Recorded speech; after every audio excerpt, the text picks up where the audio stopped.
Halo Wrestling Universe. Di video kali ini kami akan membuat konten storyline lagi. Kami akan menceritakan storyline The Undertaker dengan The Legend Killer Randy Orton pada 2005, mulai dari WrestleMania 21 hingga Armageddon 2005.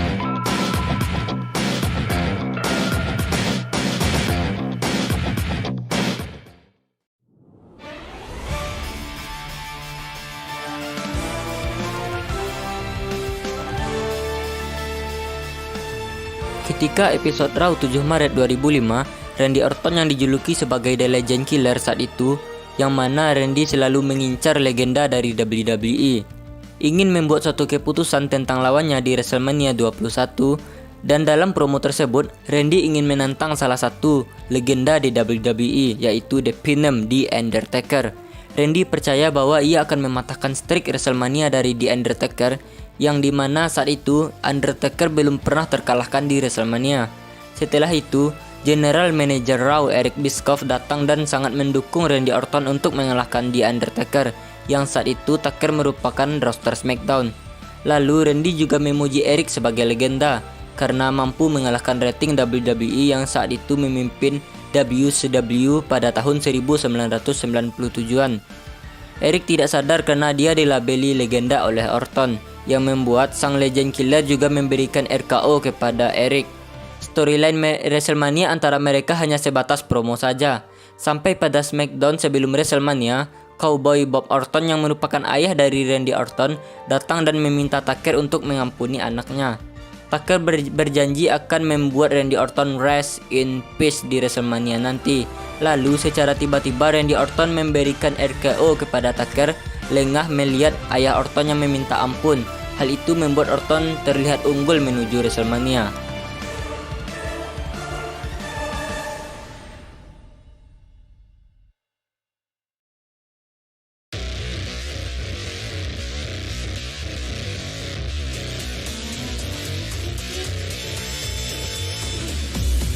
Sampailah WrestleMania dan pertandingan pun berjalan dengan lancar. Sampai di akhir, wasit tak sengaja tidur yang membuat Bob Orton mengambil momentum untuk menyerang The Undertaker dan membuat anaknya memimpin The Undertaker. Tetapi tak mampu kick out di hitungan kedua yang membuat semua penonton termasuk Randy Orton kaget.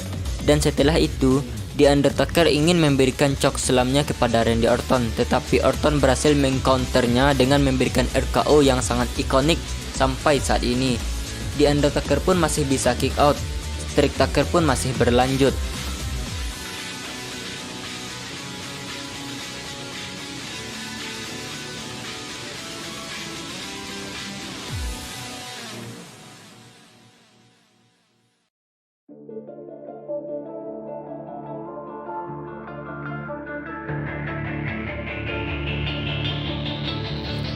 Storyline antara Taker dan Randy Orton pun berhenti sejenak sampai pada 16 Juli 2005 yang merupakan draft. Taker membantu Chris Benoit yang diserang oleh JBL, dan pada saat General Manager SmackDown, Teddy Long memutuskan untuk membuat pertandingan antara JBL dan The Undertaker di no disqualification match. Pada pertandingan antara Taker dan JBL, saat Taker ingin memberikan tombstone-nya kepada JBL, ada yang menarik JBL dan memberikan RKO kepada The Undertaker. Ya, itu adalah Randy Orton yang saat itu dia di draft ke brand biru tersebut. Tetapi kesalahan pada WWE terjadi. Storyline Taker dan Orton berhenti. The Undertaker memiliki storyline dengan Muhammad Hassan untuk pertandingan mereka di Grand American Bash, yang dimana pemenangnya dijadwalkan untuk menjadi one contender untuk World Heavyweight Championship di SummerSlam mendatang. Tetapi anehnya lagi, WWE menghapusnya sehingga ketika Taker menang, pertandingan dia di One Contender di SummerSlam dihapus dan dianggap tidak terjadi. Beberapa waktu kemudian, The Undertaker dijadwalkan bertanding lagi dengan JBL untuk One Contender World Heavyweight Championship di SummerSlam. Dan di pertengahan pertandingan, Orton datang dan memberikan RKO lagi kepada Taker. Akhirnya storyline antara Taker dan Randy Orton pun berlanjut, sehingga storyline ini merupakan bridge menuju SummerSlam pay-per-view. Setelah melakukan penyerangan kepada The Undertaker, Randy Orton berpendapat bahwa The Undertaker telah mengambil immortality-nya dari Randy Orton di WrestleMania. Maka Orton pun ingin mencabut title shot Taker di SummerSlam mendatang. Randy Orton juga menantang The Undertaker untuk rematch WrestleMania mereka di SummerSlam mendatang. Setelah itu, Taker memberikan pesan kepada Randy Orton melalui TV screen dari tulisan RKO menjadi RIP atau Rest in Peace. Storyline ini merupakan awal dari feud antara Taker dan Orton untuk beberapa pay-per-view mendatang. SummerSlam pun tiba dan match mereka pun berada di pertengahan show. Rematch mereka kali ini merupakan salah satu match terbaik di era Ruthless Aggression. Walaupun cukup predictable di mana jika bukan WrestleMania pay-per-view, tinggi kemungkinan untuk mengalahkan The Pinem. Dan alasan lainnya juga karena Orton merupakan superstar yang masih muda saat itu. Dan Taker di sini memiliki role yang ingin menaikkan superstar muda. Pertandingan mereka berjalan dengan lancar dan hampir diakhiri dengan chokeslam dari The Pinem di Undertaker. Tetapi setelah itu ada fans yang masuk ke ring sehingga mengganggu The Undertaker, yang membuat Taker membantu security untuk melawan fans yang mengganggu tersebut. Tetapi membuat Orton mengambil momentum untuk memberikan Taker RKO sehingga Randy Orton bisa memenangkan pertandingan tersebut. Ternyata fans tersebut merupakan ayah Randy Orton, yaitu Bob Orton yang menyamar sebagai fans. Dan segmen dari rematch mereka berakhir dengan Taker yang mengejar Bob dan Randy Orton ke backstage.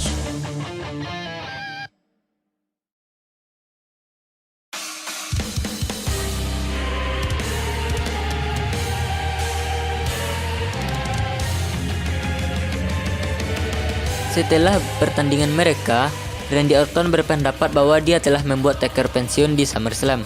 Tetapi pada episode SmackDown 9 September, Taker ingin membalas dendam kepada Randy sekaligus ayahnya Cowboy Bob Orton. Setelah itu, Randy Orton datang dan memberikan Taker uang pensiun, dan Taker yang belum siap untuk pensiun langsung membakar cek uang pensiunnya dengan memberikan serangan petir ke cek tersebut, yang membuat Orton kaget dan kabur. Feud mereka masih berlanjut untuk beberapa waktu. Minggu depannya di SmackDown episode 16 September, Randy memiliki match dengan The Undertaker. Di pertengahan pertandingan, Bob Orton membawa sebuah peti yang berisi manekin dari mayat The Undertaker. Tetapi hal tersebut membuat Taker lengah. Pertandingan mereka berjalan dengan lancar dan hampir diakhiri dengan chokeslam dari The Pinem The Undertaker. Walaupun saat dipin, Bob Orton menarik wasit keluar. Dan karena kesal, Taker menghajar Bob Orton dan masih berhasil memberikan Orton tombstone dan memenangkan pertandingan. Rupanya, mind games dari Randy Orton tidak berpengaruh terhadap The Undertaker malam itu. Dan diumumkan bahwa next pay-per-view yaitu No Mercy, Taker akan rematch lagi dengan Orton, tetapi dengan stipulasi casket match. Match yang ikonik di WWE terutama dengan Taker itu sendiri. Minggu depannya lagi, Orton datang ke ring dengan membawa peti berisi mayat Taker yang merupakan manekin. Menurut Orton, ternyata itu merupakan Taker yang sedang menyamar menjadi manekin dirinya sendiri. Orton pun melakukan promosi dan ketika ia melihat mayat Taker, tiba-tiba Taker mencekik Orton tetapi Orton berhasil kabur. Minggu depannya, Taker dijadwalkan untuk match melawan ayahnya Randy, yaitu Cowboy Bob Orton. Bob berjanji kepada Taker untuk tidak mengikut sertakan anaknya pada pertandingan tersebut. Tetapi ketika wasit secara tiba-tiba tak sengaja terserang, yang membuat Randy datang dan membantu ayahnya untuk menyerang Taker. Tetapi hal tersebut tak ampuh kepada The Undertaker karena Taker masih bisa kick out dan memenangkan pertandingan dengan memberi Bob Orton tombstone piledriver. Minggu depannya saat SmackDown sebelum No Mercy, Taker mengirim The Orton peti dan Taker menyuruh mereka untuk membuka isi peti tersebut. Saat The Druid membuka peti tersebut, ternyata isinya adalah manekin dari mayat Bob Orton dan Randy Orton yang membuat The Orton ketakutan.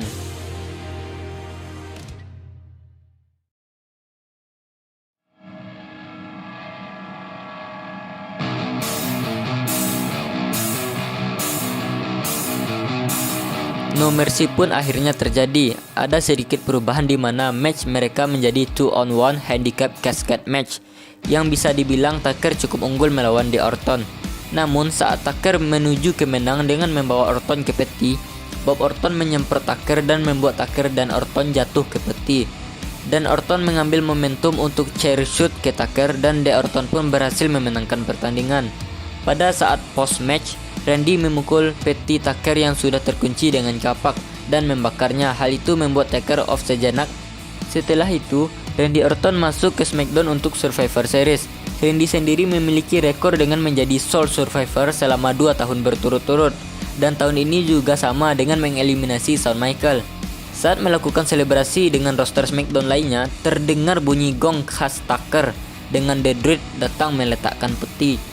Saat itu, The Undertaker return dan mengincar Randy Orton, tetapi Randy berhasil mengumpat di belakang roster SmackDown lainnya dan kabur, sedangkan Tucker menghabisi roster SmackDown yang ada di ring. Ini merupakan awal dari akhir storyline mereka ini, dan segmen di mana Tucker datang dari peti merupakan scene yang sangat ikonik di WWE dan sering menjadi bahan meme.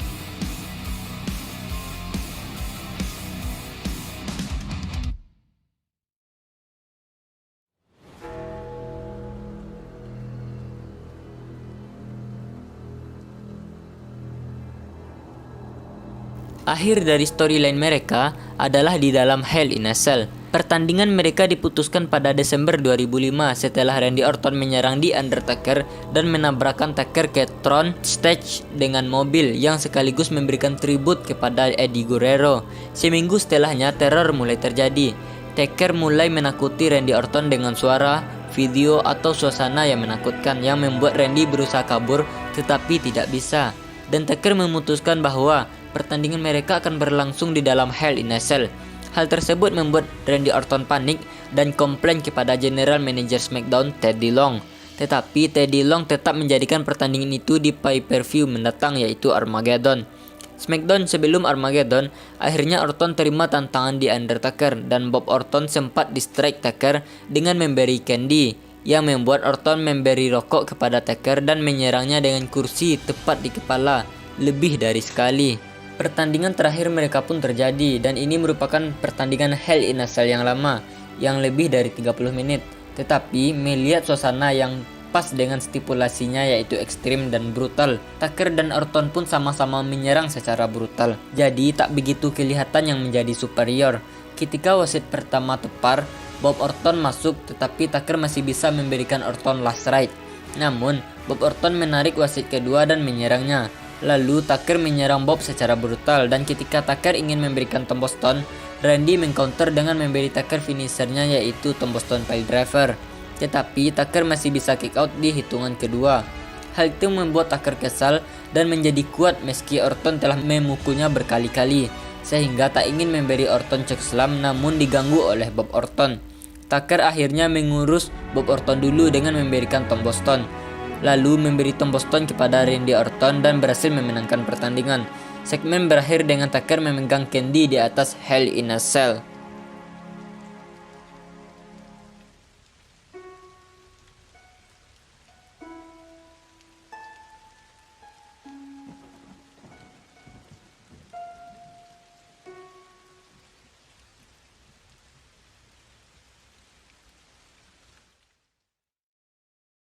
Storyline Taker dan Orton telah berjalan hampir setahun.